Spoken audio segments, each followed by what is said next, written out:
Hey guys, this is Jay Calder with JAYONBOXING here giving you a personal prediction for Zhilei Zhang versus Joyce 2. And as always, of course, this is just my take. Your predictions can be left down in the comments section below. Pretty interesting fight in my opinion, especially when you consider the first fight's result. So would love to hear all that down in the comments section below. And a little bit of fight info here. This is Zhilei Zhang taking on Joyce, and of course it is a rematch as mentioned. It'll be taking place at the OVO Arena in London, England, airing live on ESPN in the US, TNT Sports in the United Kingdom in the heavyweight division with no titles on the line. And as I kind of mentioned there, it's a fairly interesting fight at heavyweight, especially when you sort of consider that first encounter. It's sort of similar to the Chris Eubank versus Liam Smith series of fights that we've had as of late. Many went into the fight kind of expecting one result, with Eubank and in this case Joyce being the victor, only to see the virtual unthinkable happen. Not only the underdog winning, but stopping the usually iron-chinned opponent. Unthinkable indeed. Now, the tide kind of turns,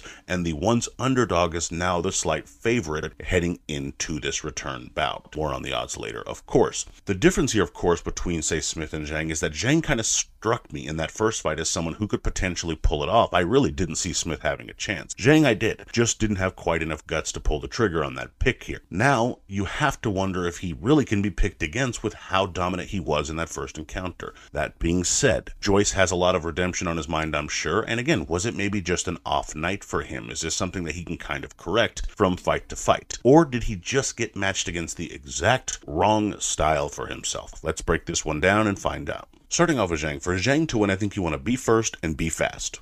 In that first fight, getting there before Joyce could really get rolling was pivotal. You need to do that again in this encounter. You have to be able to kind of control the pace and the tempo of this fight because you're a fighter that has tired before, and of course Joyce is a guy who likes to go with that kind of energy and that surge of energy as the fight progresses. You have to be able to stop that by being first, getting there quickly, and letting him know that you're in control of how this fight's going to go. What's more, if you can get going early and get going often as you did in that first fight, you might be able to hurt him, buzz him, or at least let him know that you're still there and nothing has changed. Build that early lead and then be able to carry that later into the contest if you can't get him out of there. Because again, you have shown signs of being tired in the past. You want to make sure you're building a lead. You need to get Joyce back into that place that you had him in that first fight where you kind of just tagged him, beat him up, build that early lead as mentioned by being first, being fast, not so much relying on the power, letting that come more naturally, and you'll have some success. I would also say set up that left hand. That left hand will be crucial. You know, it's a shot that really hurt him and kind of opened things up for you in that first encounter. Now again, was the right hand important as well by kind of setting it up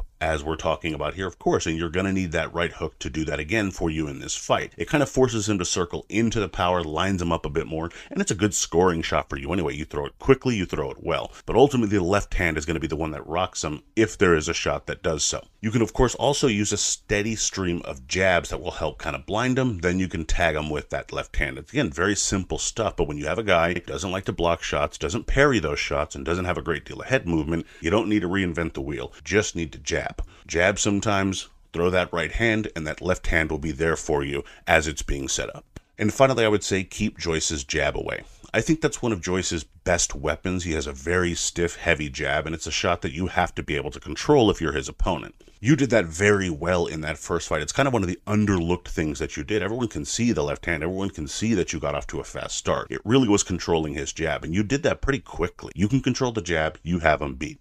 One of the ways you can do this, of course, is just getting there first with yours. You can push him back. It makes his far less heavy, far less effective. So naturally, you're going to want to do that. But another way in which you can do it is simply by parrying it. You were really catching and shooting with that shot, and I think that's a really good tactic for you in this fight. By catching that shot, then going over the top with your own, pushes him back, kind of catches him off guard, and will allow for you to kind of build on the success that you're having by taking away his best weapon.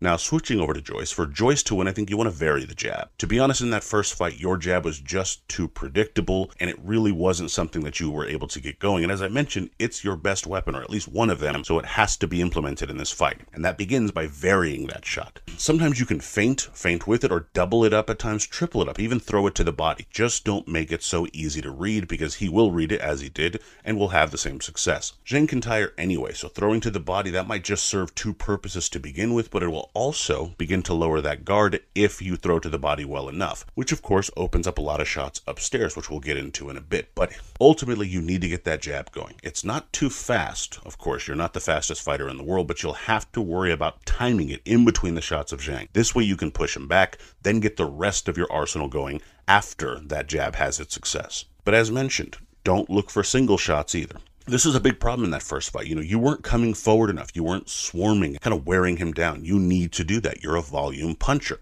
That's what you're looking for. You're looking for an excess of punches to throw because you're not a huge KO artist, but you can wear someone out. But you need to get him in trouble by pushing the action and pushing the pace a bit more. You're getting tagged either way because he just has faster hands, and you might as well be coming forward when you're doing it to give yourself the best chance of landing something in return. Zhang has a solid chin, and you wear him out more than KO him cold anyway, so the volume has to be your aim here to have that kind of success, to potentially hurt him or at the very least trouble him and kind of get him to shell up. And as I alluded to there, get to the body. It's really ultimately, I think, the key that unlocks the door to victory for you in this fight. You need to be able to get to the body. Again, you can do this by jabbing. You can do this by stepping forward and swarming him a bit more, smothering some of his work, and then just attacking with hooks to the body, but you need to get in there. Zhang has tired in fights before. That has to be something you rely upon, because ultimately the plan you had in that first fight of just trying to bang it out with him from the outside wasn't working, so something needs to switch up here. Worst case scenario, it'll allow you to score and kind of keep the fight competitive until things open up more for you upstairs,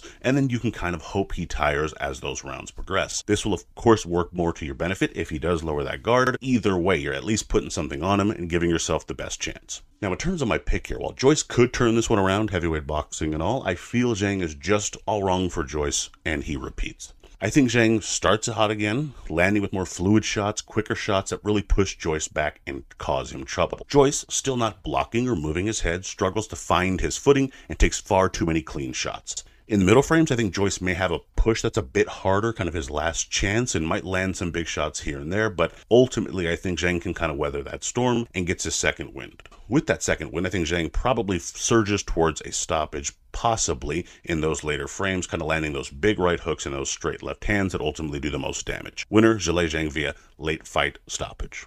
Now, in terms of the betting odds here, you have Zhang as a minor favorite, coming in at a -125, but Joyce isn't really much of an underdog here. He's at a -105 as well. It's basically a pick'em fight. When they're this close and they're both reasonably late odds, it really is just kind of what you think will happen. Of course, I know that seems obvious, but it really is that simple. In my personal opinion, based on what I think happens in this fight, I think Zhang is all wrong for Joyce. I'll happily take the -125, but either way, you're getting pretty decent odds depending on what you think happens. In terms of the over-under, couldn't find an exact line, but it sits basically around 7.5 to 8.5, with the odds being pretty much down the middle there. Most of the odds thinking that it probably goes over either of those lines. Personally, I think Joyce does survive and go late to those rounds, so I think it's a pretty solid spot, to be honest, and so I wouldn't mind taking either over in those situations. But in any event, when I do find the exact line, I will post it and pin it as the top comment, but those are your odds. And my prediction record as of this recording is 27-12 with 18 exact, but let me know what you guys think down in the comments. I'd love to hear your thoughts, your predictions, your bets, so on and so forth. Of course, you can check out all the socials here. We'd greatly appreciate that if you did that. Like, comment, follow, all that good stuff. And of course, be sure to visit JAYONBOXING.com for schedule, results, betting odds, grades, rankings, all that good stuff. And as always, until next time.